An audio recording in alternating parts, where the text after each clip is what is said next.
50% আমরা কমিয়ে দিতে পেরেছি। কারণ এটা একটা সময়ের ব্যাপার। কারণ আপনারা জানেন যে আমাদের যে 57টা খাল আছে, 57টা খালের মধ্যে সিটি কর্পোরেশন একটা মাত্র খাল আমরা 12 খালটা করতে, আরো 20টা খাল বাকি রয়ে গেছে। কাজে এই 20টা খাল আমি মনে করি যে আমাদের সংস্কার করতে হবে খুব চমৎকারভাবে। পাশাপাশি সিডিএর যে 34টা খাল আছে, 36টা খাল, ওই 36টা খালের মধ্যে তারা 22টা খাল করেছে, আরো 14টা খাল বাকি রয়েছে। কাজে ওই 14টা খালও কিন্তু সংস্কার এখনো বাকি রয়েছে। বিশেষ করে এই এলাকার যে মূল সমস্যা হিজড়া খাল, যেটা আপনার কাপাসগুলা থেকে নিয়ে এই কাদালগঞ্জ পর্যন্ত যেটার বিস্তৃতি, এই হিজড়া খালের সংস্কারটা কমপ্লিট হলে এবং এই নালাগুলো কাজগুলো হলে এবং রাস্তাটা একটু উঁচু হলে আমি মনে করি ইনশাল্লাহ এই এলাকার যে প্রবলেমটা শেষ হবে।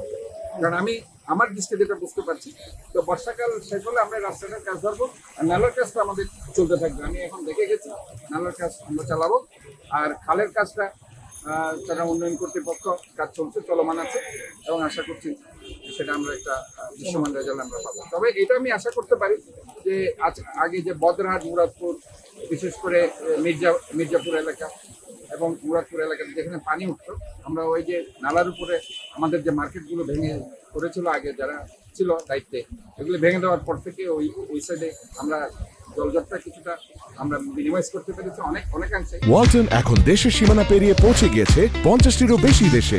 ওয়ালটন, ঘরে ঘরে বিশ্বজুড়ে। এবং আরেকটা আগ্রাবাদে যেটা আমার কাজ চলছে, বক্স কালভার্ট, ওটাও আমরা কাজ নৌবাহিনীকেই করাচ্ছি। বক্স কালভার্টের কাজও যদি সম্পূর্ণ হয়, আগ্রাবাদের যে প্রবলেম সেটা ইনশাল্লাহ সামনে, এটা কিন্তু একটা ড্রেন, এটা অলরেডি যারা আছে সেটাকে মানে আপনার সিমেন্ট দিয়ে আমি ভরাট করে দিয়েছি। বাট সাপোজ এটা করা উচিত না, এটা একটু জালি থাকে, এভাবে একটা খুলে এটাকে ক্লিন করা সম্ভব হয়। তা আমি এই জিনিসগুলো আসলে যারা বানিয়েছে এরা ইনফ্যাক্ট ওই কোডগুলো তারা মানেনি। বিল্ডিং কোড যেটা আছে সেটা আমি দেখি সিটির সাথে একটু কথা বলছি এবং তাদেরকে আমি জিজ্ঞেস করব, এবং এটা ভাঙতে হবে। ভেঙে কমপ্লিটলি আমরা যাতে ময়লাগুলো ক্লিন করা যায় এটা আমাদের করতে হবে। কারণ drainage system, primary drainage system, নালাগুলো আমাদের ক্লিন রাখতে হবে, দ্যাট ইজ ভেরি ইম্পর্টেন্ট। এবং আমি দেখতে পাচ্ছি এই পাশে ওই বৌদ্ধ মন্দির থেকে শুরু করে এই জোনটা, এরপরে গিয়ে এটা ঠিক আছে, বাট এই জোনটাতে পানি উঠছে, এবং বাট পানি আমি যতদূর দেখছি যে আগের মতো যেভাবে সারাদিন পানি জমে থাকতো এটা থাকছে না। এটা 1.5-2 ঘন্টা বৃষ্টি বন্ধ হওয়ার পর পানিটা চলে যাচ্ছে। তো তারপরে আমি চাচ্ছি যে এখানে যে সার্ভিস ড্রেনগুলো আছে, যেগুলো আপনার প্রাইমারি ড্রেনেজ সিস্টেম নালাগুলো আছে, সেগুলো আমরা ক্লিন রাখবো। আমি এটা সরজমিনে দেখেছি আজকে।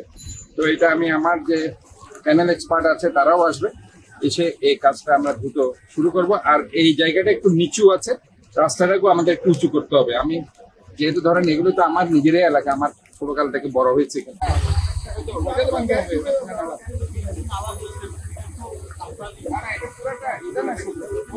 আমি আলিফ টাওয়ার আছে না, আমি তো দেখে আসছি, আলিফ টাওয়ার থেকে নিয়ে পুরোটা এই জলটা পুরোটা ভাঙা আমার